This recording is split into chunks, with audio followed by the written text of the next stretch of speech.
Thanks, Doug and Trent, for making yourselves available here a week before 2024 NFL draft. So why don't we review? Let's go.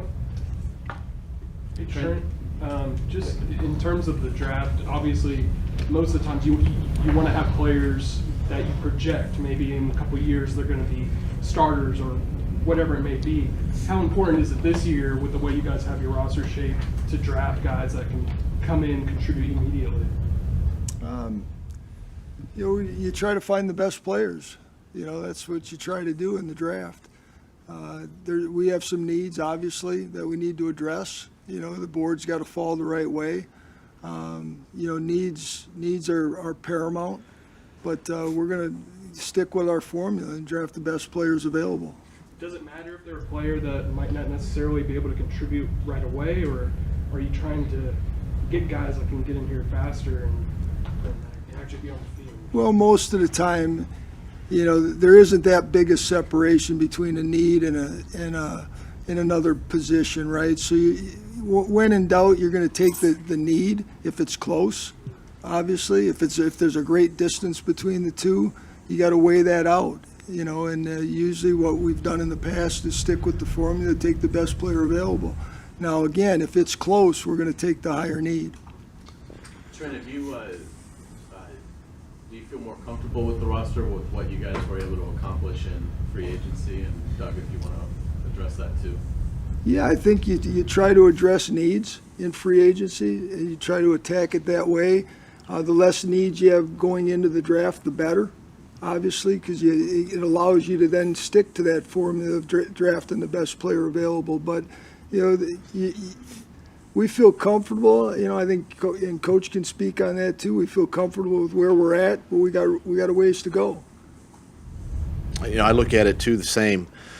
The first thing we try to do every offseason is try to re-sign our own guys, right? That's kind of the priority there, and then look outside the building, to fill, as Trent was saying, to fill those immediate needs possibly there, and then obviously this third bucket is the draft, and so you feel good with the guys you got in the building because you were able to answer a couple of questions, and now heading into next week you feel now you're just adding more talent and more depth and the competition that as coaches we look for as we continue to build. When you're dealing with positions of need that you have, and it just so happens to line up that it might be a deep group of players at those positions, does that complicate things in terms of what you want to do? Can you afford to wait a little bit more? Does it make you want to wait a little bit more, or before you grab one of those positions, or how does that? Well, it's obviously it's more comforting to know there's depth at a position where you have a need, because it gives you multiple opportunities within different levels of the draft. And sometimes you're splitting hairs, and sometimes the guy that you got a little more value to doesn't play up to or doesn't play as well as the guy you got right behind him. So, there's a little luck involved as well. But we feel good about where the board's at now. We feel good about where our needs lie and what the board's shaping up to look like. So, now we just got to wait and play it out. Trent, how do you feel about the talent pool in this year's draft? Is this a draft where you feel like you can get a guy on day or two, day three? Yeah, I think it's no different than most drafts. I think there's talent at all levels. You just got to find them. And a lot of finding them is fit. A lot of finding them is opportunity. Giving them opportunity once you get them, on your program within the organization. So, I think it's no different. I like this group of players coming in. It's a little bit older. It's an older group because of the COVID situation and guys that went back for their 5th, 6 years of college. So that's a little different for us. Trent, you mentioned how the board falls and how that can affect the approach. Is there a unique aspect to this class with the quarterback class at the top and maybe the amount of teams that are looking into that and how it could affect the board? Well, when you don't need a position and it's heavy at a position like it is with quarterbacks, and 4 or 5 are more than likely going to go off before we pick at 17, that's a good thing, because that leaves the position players or more position players available for us. But again, you don't know what's going to happen 1 through 16. You think you got an idea, you go in with a pretty good idea what it looks like and what your options might be, whether that's 3 or 4 players we're looking at right now. We're not there yet. We still got a couple of days going through. Coach and I haven't sat down and gone through the final board yet. We'll do that on Monday. But we like how it's shaping up, but we still got some work to do. Do you treat the offensive line differently than, say, defensive line, where it's natural to rotate guys for keeping everybody fresh? But with the offensive line, you don't really want to do that. You want more continuity. How do you approach that position in the draft differently from, say, wide receiver, DB, or defensive line? I don't know if we address it differently. You got guys that you rate as starters and guys that you have rated as backups with a chance to develop, depending on what depth of the draft you're looking at. It is easier to get the defensive players on the field, the D-line on the field first or earlier, because you can get them in a rotation, like you say. A lot more difficult to do that with O-linemen. So usually those back-end guys, the 8th, 9th guy, sometimes the teams that carry 10, Philly carries 10 a lot of times, the 9th, 10th guy, they're not going to get much playing time unless somebody goes down. Really there for developmental reasons. So it's a little bit unique in that way. When you look at your position at 17, which is, the middle of the first round is one of the areas where the Jaguars have really never drafted before. Do you feel like, given what your needs are and what's available and that 17th position, that there's probably a wider net for you to cast in terms of the options, whether it's trade up, trade down, stay put? Yeah, there's a lot, as that goes into it. We feel good about the group that's there, and at different positions, that we're focused in on a little bit. But you don't know what's going to happen. You really aren't going to know what we're going to do until maybe the 12th or 13th pick. And then we'll look at the opportunity to potentially move up. And if we get to 16 like we did last year, and somebody calls and there's a chance to move back 1 or 2, you just don't know. You're playing it on game day. Doug, a couple of guys that last year were hurt, Ventrell and Cooper. Where are they right now, and do you anticipate them being able to make contribution this year? Both guys are doing extremely well. Both have been here rehabbing and did a nice job during the season to get themselves in a position to perform this spring. And they're here in the building. They'll be able to get on the grass with us, in phase 2, and then obviously during OTAs in phase 3, and it'll be a big opportunity for both those guys, because I thought at the end of camp both guys were really trending in the right direction for us, to potentially help, and so we'll see where they are, but they're healthy, they're ready to get back on the grass, and see where we can plug them in and contribute, and again, give us, as we talk about, give us the depth that we're looking for at both of those positions. And if you throw Tyler and Yasir into the mix, did those guys essentially have a redshirt year, and did they use that time to, in the best way they could to get better and improve, and Exactly, and Yasir probably falls in, probably more with Coop and Ventrell in a way, even though he was healthy, in practice and all that, and unfortunately he didn't get much time, on the grass during the regular season, but and then Tyler did, and we've got to continue, all 4 of those guys, we got to continue their growth and development this spring and make sure that they're in a position to help us. Trent, how do you look at the receivers in this draft? Everybody's talking about those top 3 guys. Is that how you see it, separation there, and then how deep does the class go for you?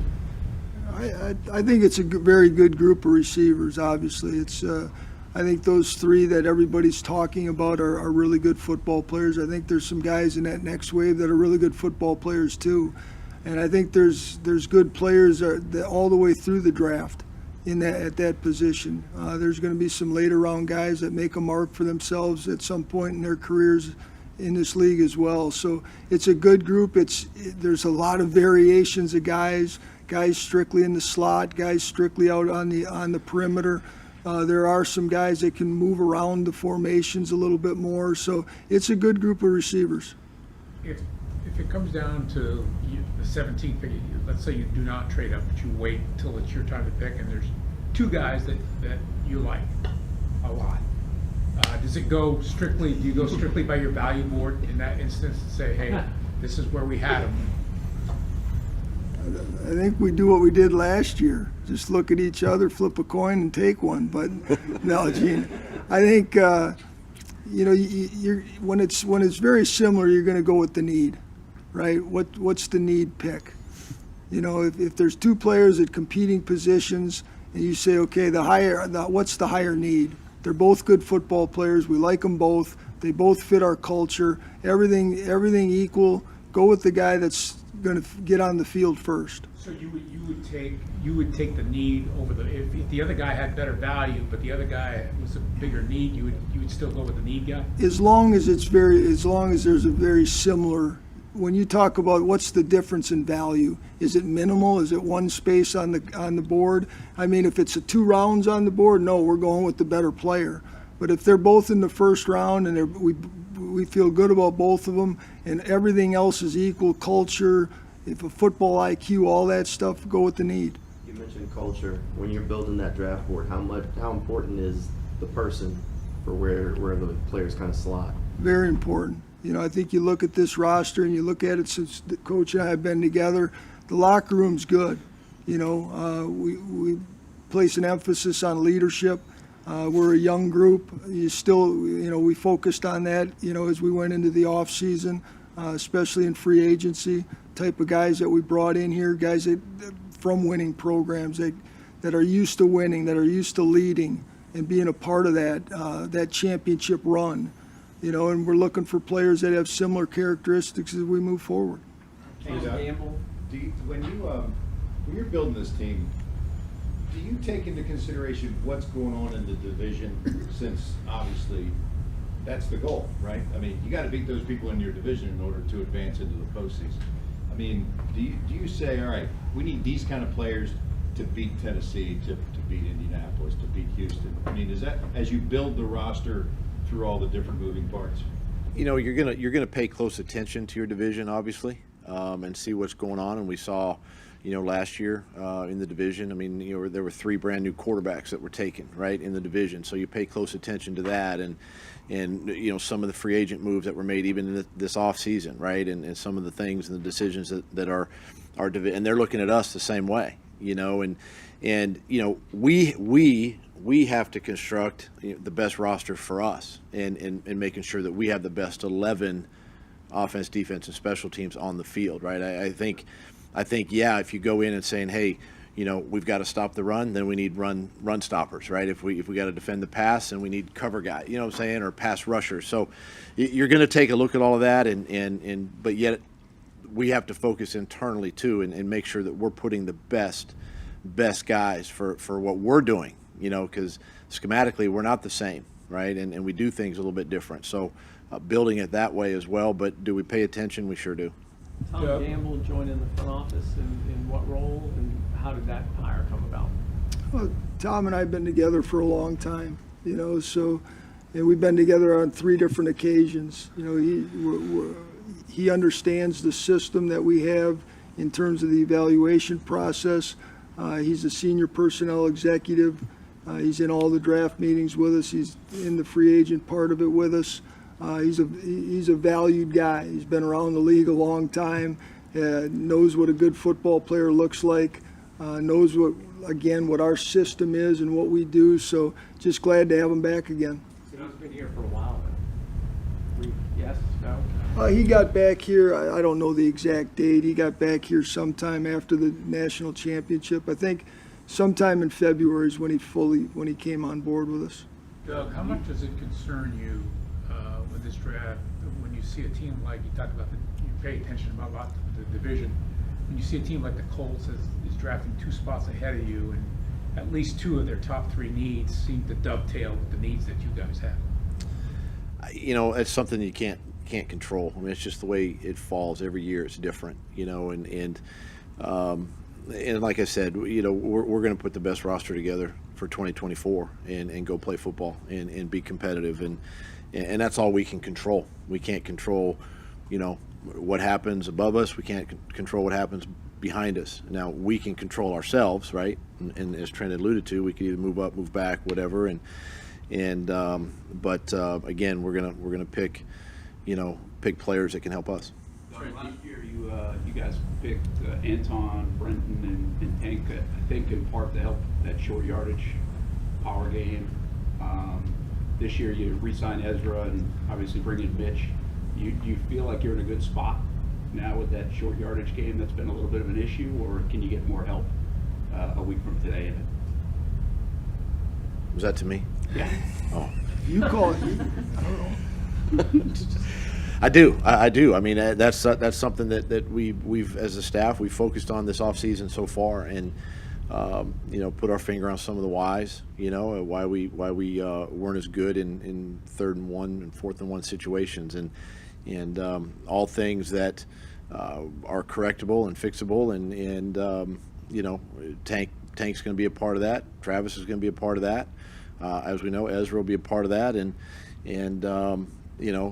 whether it's Luke or Mitch, they're going to be a part of that. So, we've got a plan. We're going to stick to our plan. We got to be convicted on it. We've got to,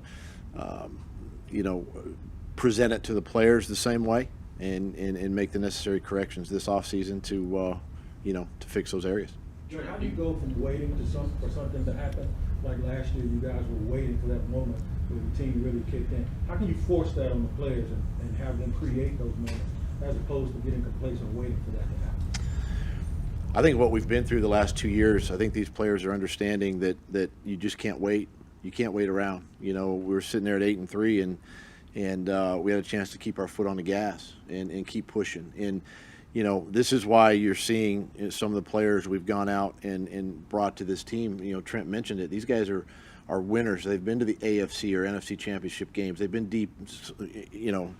Eric was in the Super Bowl, and we need more guys like that, right? We have a young football team, but the culture is heading in that right direction, and just having more guys like that on your roster who've been there, done it, can help the players, right? Even coaches can help the players kind of punch through that wall. And it's my job to make sure that we continue to push and push hard and get over that hump. This draft is very comparable to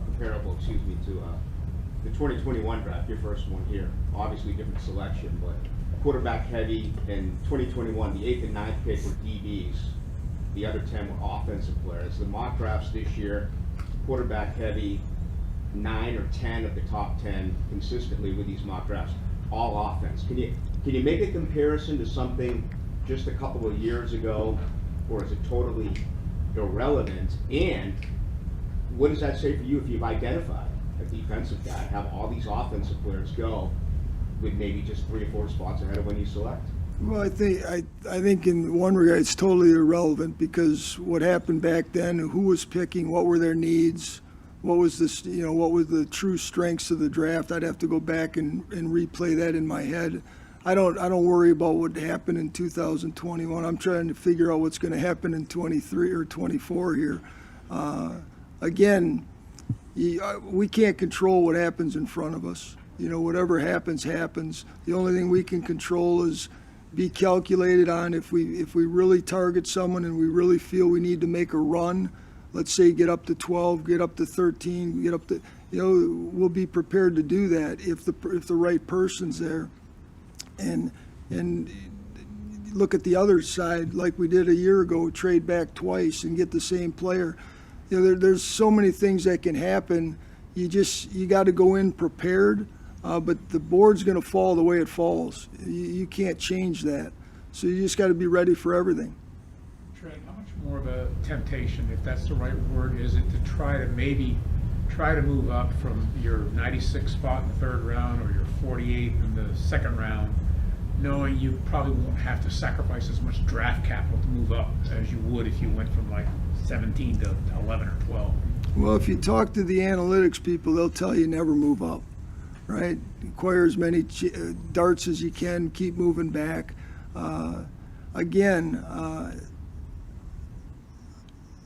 you just got to look at the board and let the board speak. I mean, we've spent 360 some days putting this thing together, and to try to make something happen that enforce something to happen sometimes backfires on you, right? You chase something that and it doesn't pan out, so you lose out there, and then you lose out on the guy that you would have picked, or the two guys you would have picked with the other picks you gave up. So if you're going to move up, you better be right.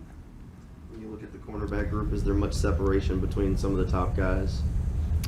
I think it's a good group. I think there's, I think if you looked at 32 boards, you'd probably find 28 different ways to stack the top 10 corners in this draft. You might find 32 different ways. I think it's that close. I think there's good value. They're good players. The makeup and character of these guys is all different. It's all over the board. It's going to be interesting how that group falls off the board on draft day. Trent, Trevor Lawrence talks about there's been some conversations with his contract extension. Looking back at some of the other quarterbacks in their fourth year, they've signed their extension in the off season. So would you like to have that signed before the season starts, or is there any rush for his extension? Again, I try not to force anything. We've had some great talks, some great conversations. I spoke with his agency again last night. We're working. But you can't force this stuff. It's I said the same thing with Josh's situation. I said it would take some time. It did. But we were glad that it got completed when it did, so we could go into this off-season program knowing that that's behind us and we can move forward. So we're working at it. We'll continue to work at it. Ownership's involved, obviously. Coaches involved. We're going to put our best foot forward and hope to get something accomplished here. From a football IQ scouting perspective, how do you scout that portion of a prospect and score it? And from a coaching perspective, what are you comfortable with what you hear from a prospect when it comes to football IQ? Well, you do a lot of work. You do a lot of work. You talk to a lot of people. You look at the film. The film will tell you some. It'll certainly speak to you about the player's instincts, which is part of the football IQ, obviously, and a big part of the football IQ. But we Zoom call these guys. We send coaches to workouts. We send coaches to meet with them. We bring them in on the 30 visit. We get in front of them as much as we can. Every opportunity we get a chance to talk to a guy that we have concerns about, we do. We interview them at the Combine. We interview them at the All-Star games. We interview them at their pro days. We get as much time in front of them as we can. The coaches make calls to the coaches that work with these players. You gather as much as you can, and usually by the time you get to the draft, you got them pretty well figured out from that perspective. And sometimes guys come in and they fool you, and you can't just use test scores to say a guy can learn or can't learn. That doesn't work. There's guys that have had low test scores that learn extremely well. There's guys that have had high test scores that don't learn very well when it comes to football. So you just got to do your homework. How much does Tom help you with that, Tom Gamble, being that he was just in that recruiting world, and he may know a lot of those kids ever since they were in high school? Well, that helps. And we got some coaches that we brought on board from the college game that have spent a lot of time with a lot of these guys in the recruiting process, whether they've coached them directly or recruited them. So that gives you some insight as well. So you just use every opportunity and every resource you have to try to figure these guys out. Guys, we have about 5 or 6 minutes left. During the pro day circuit, you had a lot of your coaches that were leading the workouts for some of these guys. Does that help that you have those guys with the practical on-field experience leading the workouts for some of the evaluation? Well, at most of the universities, they let the pro guys take over the workouts. There's certain big schools that want their coaches to handle the workouts, but for the majority of the workouts we go to, the coaches, the NFL coaches that are there, if there's a position coach there, and they're going to work that position out. And they're putting them through, drills that they're going to be put through on a daily basis once they get to the league. But most of the time, it's drills these guys have been doing since they were 14 years old or whatever. Trent, how does the new kickoff rule affect roster building, if at all? And Doug, if you don't mind answering, just do you like the rule and what's the challenge from a coaching perspective? Well, from a roster perspective, obviously you're going to have two returners back there. So having two really good returners helps you a lot because they can't kick it away from the one that's back there. So that's going to be something that you have to deal with. I think when you talk to the special team coaches, getting guys that can button release, press and release, get off of blocks quickly, strike and go is going to be important. So I think you're going to see some bigger bodies. More bigger bodies involved in it, if I were to guess. But I think, for the most part, bringing the kickoff back into the play is going to help the guys, the team's guys especially, when you build the roster with linebacker type players. I like the rule. I think it's going to bring excitement back to our game. There were close to 2,000 kickoffs last year, and 22% were returned. Where back in 2010 we were up to about 80%. Almost 90% returnable kicks. So it's going to bring some excitement back to the football game. As Trent mentioned, the dual returners back there. It's going to look different. It's going to look a little awkward at first. It's going to take some getting used to. I mean, Heath Farwell, Luke Thompson, special teams guys here are really diving into the X's and O's, and to Trent's point, I think you're going to see bigger athletic guys, that are especially on the return team that can run and move, and because they're going to be a little bit closer together, and being able to block a little bit faster. So, we're working through all those things right now. This spring is going to be important for us as we dive into the next phase 2 and phase 3, and really kind of iron out our own design, and figure out who our two guys, back there and what it's going to look like. Back up, Justin. Trent, when you're talking about exploring a trade up into the draft, into maybe the top 10, do you have these placeholder type discussions with teams beforehand of the draft, or do you wait till you get on the clock to actually start seeing how that falls? Well, we know who's willing to move, and we've had preliminary discussions on what that looks like, what it's going to cost to move up there. I'm not a big believer in moving before draft day, because what are you moving for? The guy, unless you know exactly who you're moving for and you know that he's going to be there, which is impossible to know, why move? Unless you're going to number one. That's the only guarantee, right? Number one, that you'd have your choice. So you have exploratory conversations. You know what it's going to take you to get to the 12 or 13 or 14 or 15 or whatever the number is. And then you wait till draft day to figure out whether you're going to do it or not. When you first got here a few years ago, you guys hadn't worked together before. Do you have more input now than you did that first year, less? And how has the trust between you guys and the front office developed over time? I'll tell you something. As far as our involvement as a staff and myself, it's the best I've been around.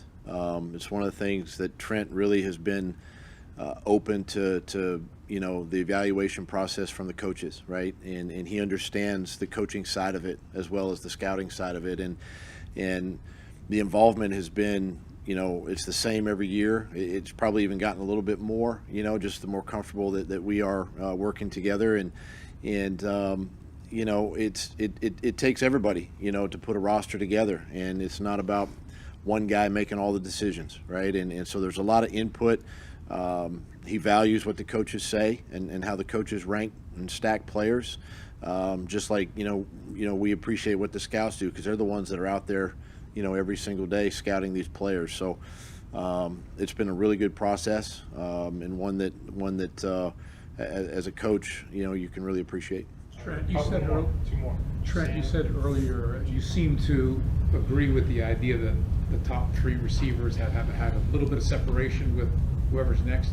Do you feel the same way about the cornerbacks, that the top two have created a little bit of separation from the others, or is it just a matter of beauty being in the eye of the beholder? I think a little bit of that. I think system, right? I think system plays an important role in that as well. how are you going to play the corners? You're going to play them off man. You're going to play them on the line of scrimmage, on press and run with guys. So I do think that plays into it. I think there's a really good depth and really good skill at the corner position in this draft, more so than maybe the last couple drafts that I've been involved with here. So it'll be interesting how these top guys fall off the board. Rapid fire. Doug, Trent outlined how much time and money and investment there is basically all year long to get to next Thursday. From your perspective as a player and then as an assistant and obviously as a head coach, then what goes wrong when you miss on a guy, or a guy doesn't fit the way that you thought? Is there a thread that runs through all of that, or is it individually just sometimes, is there something that just doesn't work sometimes? Yeah, you're going to be wrong at times. You do everything you can to be right. Trent's already talked about it. But are you going to make a mistake? Yeah, you're going to make a mistake. It happens, right? But the key is not to make too many mistakes, and that's why there's so much time spent in this process, and there's so much dialogue and so much film and on the road and just the process itself. And all 32 clubs are going through the same thing. But will you miss on a player from time to time? You will. And like I said, it's a matter of just minimizing those opportunities, maximizing the ones you have, and then developing those guys so that they can help you come November, December, January, and ultimately into February. Trent, you've talked about coaches collaborating with you guys in the personnel department. How much has Ryan Nielsen and his staff sort of maybe changed at all what you guys might look for as far as traits or anything as far as these players in the draft? Well, there's a definite change. You're going from a 30 to a 40. What he's looking for at the end position is different than we were looking for, in the last scheme. So there's definitely a change, but it's a change I'm very familiar with. So it's been good. Ryan and his staff, we've had very good dialogue. We spent a lot of time when he first got here going through exactly what he was looking for at the different positions, how we were going to play the corners in this scheme versus how we played them in the past, how the linebackers were going to fit and how we were going to get the Sam linebacker position filled from within. So we had a lot of great dialogue, and it's been fun to learn what he's looking for in players. He comes from, he was with Coach Payton, and that goes back to Coach Parcells. So the traits that he's looking for, I'm very familiar with, obviously. So it's been good. All right, wrap it up here. Trent, this offensive line class has kind of been lauded. Does it live up to the hype in your eyes?